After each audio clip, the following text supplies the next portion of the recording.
On today's episode of I'm Rich, You're Poor, look at all the things I own. If I could only buy 10 makeup products for the rest of my life, these are the 10 makeup products I would buy. 15 best Amazon products for this month. I spent $700 on viral TikTok products, like the best of the best. 5 makeup products that I will never ever cheat on.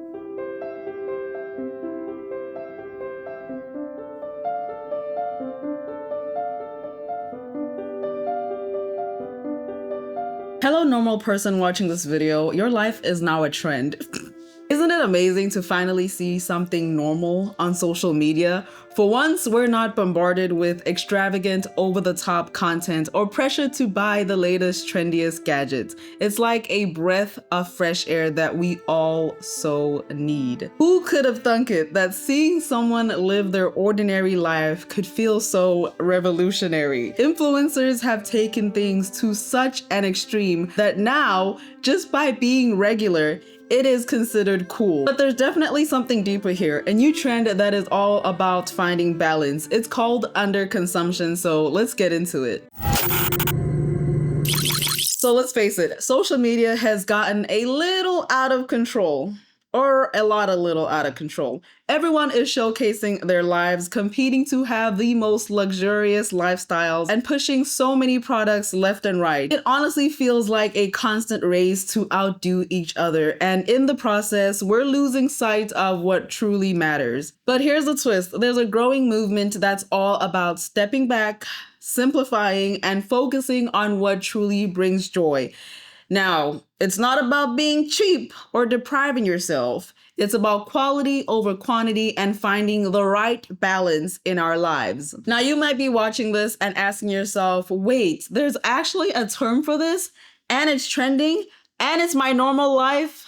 Yes, there is. And I just hate that it's called a trend or underconsumption core. It's your everyday, regular person's life. Now, this may come as a surprise depending on how young you are, but social media wasn't always this overwhelming, or at least it shouldn't be this overwhelming. It started out as a place to connect, share, and maybe post a few pictures. But over time, it kind of just morphed into this massive marketplace where influencers thrive by convincing us that we need the next big thing, whether it's the newest skincare product, the latest fashion trend, or even the hottest tech gadget. It honestly feels like you're stuck in a never-ending commercial where you're constantly being told and reminded that what you have isn't enough. This culture of overconsumption has driven many of us to chase after things that don't actually add value to our lives. We buy more, do more, consume more, thinking it'll make us happier. But instead, it often leaves us feeling more stressed,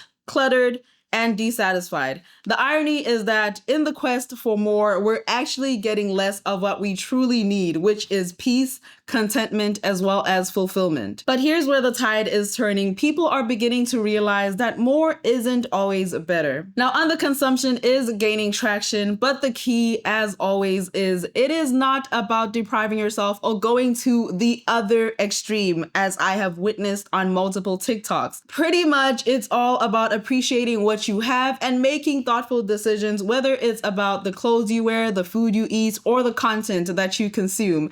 And let me tell you, the shift feels incredibly refreshing. At first I liked the underconsumption videos on TikTok, but now it's just kind of giving the girl who comes on a trip and makes the fact that she only packed a backpack for the entire 2-week vacation her entire personality. She's like, oh, you brought that big suitcase? All I brought is this knapsack. And it's like, no, I know, those shoes look crazy with that outfit. We're at a nice dinner and you're wearing chacos, and you wore those chacos hiking yesterday, so they're like still wet, so you're probably gonna get some kind of infection. Like, just pack another pair of shoes. The funniest part of all of these videos is the comment sections, and I love watching this content, but this woman posted, her underconsumption core life, and all of these people in the comments are like, you have a fridge full of food. That's not underconsumption. About her food. And the woman was like, I have 3 kids. I have to have my pantry stocked. And the people were like, well, if you have 3 kids, then by default, you're not underconsuming. Like, it just goes to show that the internet can make absolutely anything the worst. And also, don't make your personality about how much or how little you consume. It's just kind of annoying. The romanticization of underconsumption core is a trap. If you have a real shopping problem, it's a trap. Do you need to shop less? Oh yes. Spend less? Hell yeah. Reorient the way you think about shopping? You can't afford not to. But compulsive shopping for clothes, accessories, makeup, and creating a fantasy life go hand in hand. Part of why you're shopping is that you're dissatisfied with yourself and your life as it exists. You create this fantasy life, this fantasy girl or woman, and you buy the things that this woman you want to be would own. When you romanticize underconsumption, like, oh my God, there's this woman that only uses 5 luxury makeup products, that's who I want to be. Or, there's a beautiful montage of a beautiful woman under consuming, and they've got that beautiful music laid over it, like, don't know why I didn't come, and you're just like, oh my God, I want to be her, I want to spend less. You're creating a fantasy life. And what that means is you are going to take the easy way out. Shopping less is a journey into yourself. It's facing your insecurities, your lack of self-worth, it's facing pain from your childhood. Like, there are a lot of different things that go into why people shop, and they're all pretty painful to deal with. They're all pretty painful to uncover and work through. And so you're gonna try and buy your way to underconsumption. I already see it happening. What's gonna happen since you haven't done the work and aren't doing the work alongside your declutter is that you're gonna say, well, I just need one good bag that I can wear every single day. So I'm gonna get rid of all the bags I have and buy one perfect bag. Guess what? You just consumed. And that one bag will not be enough. You'll say, well, it's not formal enough. Well, it's not lightweight enough. And you'll consume more. You'll declutter every single water bottle except for one, and then a new water bottle will hit the scene. And you'll say, well, one in, one out. I'll buy this water bottle, but I'll get rid of the water bottle that I own. You only need one of everything, and it should be the best one you can buy. Because once I buy this water bottle, I'll never feel the need to buy another one again. That's what you said about the last water bottle. Don't get so enamored in the idea of being someone who underconsumes that you forget to change the way you think, which of course influences the way you act. And this is not me trying to shame you. I have such a shopping problem. I talk about it in therapy. I do my workbooks. This is me trying to share that information that I'm gleaning with you guys. Now, like I said before, balance is very important because going to either extreme, whether it is overconsumption or underconsumption, can lead to problems. On one side, we've got the clutter, the stress, and the financial strain of buying too much. Essentially, you're an organized hoarder. And on the other hand, there's the risk of missing out on experiences or even products that can genuinely enhance your life. It's all about making sure that what you do choose to consume brings value and joy into your life. It's the difference between buying a few high-quality items that you truly love and that last versus filling your home with cheap, disposable things that don't really serve you. And if you're wondering how to find the balance, it starts with evaluating your needs versus your wants. Ask yourself, does this add value to my life? Will this bring me joy in the long term? It's all about prioritizing quality, whether that is in products you buy, the content you consume, or even the relationships that you are currently nurturing. Now, it might mean spending just a little bit more on something that will last you and bring you happiness rather than opting for the cheapest option that you will be replacing in a couple of months. It might even mean following creators who inspire you with substance rather than just flash. It's all about making choices that align with who you are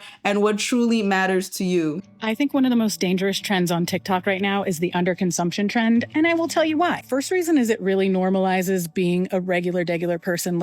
We get on social media, we're constantly being sold new things all the time, buy this, get this haul, whatever, but most of us are not living that way. And another reason is once you stop that over-consuming, those big hauls, those constantly buying new things, or even the maintenance consuming of needing to get a new phone because yours is 2 years old, even though it works, you will completely shift your perspective on how you spend your money, how you spend your time and freedom. I did not grow up with money, and unfortunately, I did not marry someone who grew up with money. So early in our relationship, my partner and I had a good amount of debt. We ended up paying off about $120,000 in student loan debt in 32 months, which left us completely debt-free. And we can talk more about that at another time, but I'm telling you that because during that 32-month period, we didn't buy anything.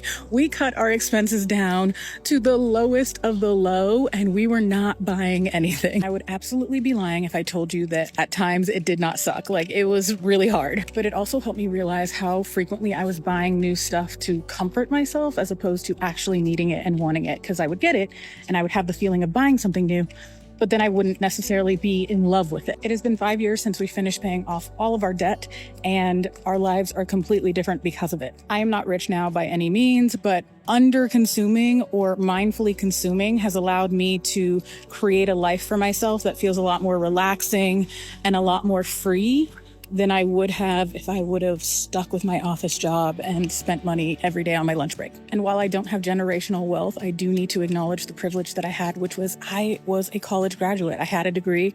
I had a salaried job. My husband had a degree. He had a salaried job. The salaries weren't big, but we had benefits from that, and we were also splitting bills. And I do believe that mindful consumption is available to most of us, and it is possible to create a life where you feel a little bit more flexibility and a little bit more freedom. If you want to talk about it more, good, because I want to talk more about it. I think we should be talking about it. If not, love you so much. Bye. If for some reason you've ever felt the pressure to keep up with the overconsumption trend, consider this invitation to step back and find your balance. If this resonated with you, hit the like button, share your thoughts in the comments, and don't forget to subscribe for more content, and I will see you guys on the next one.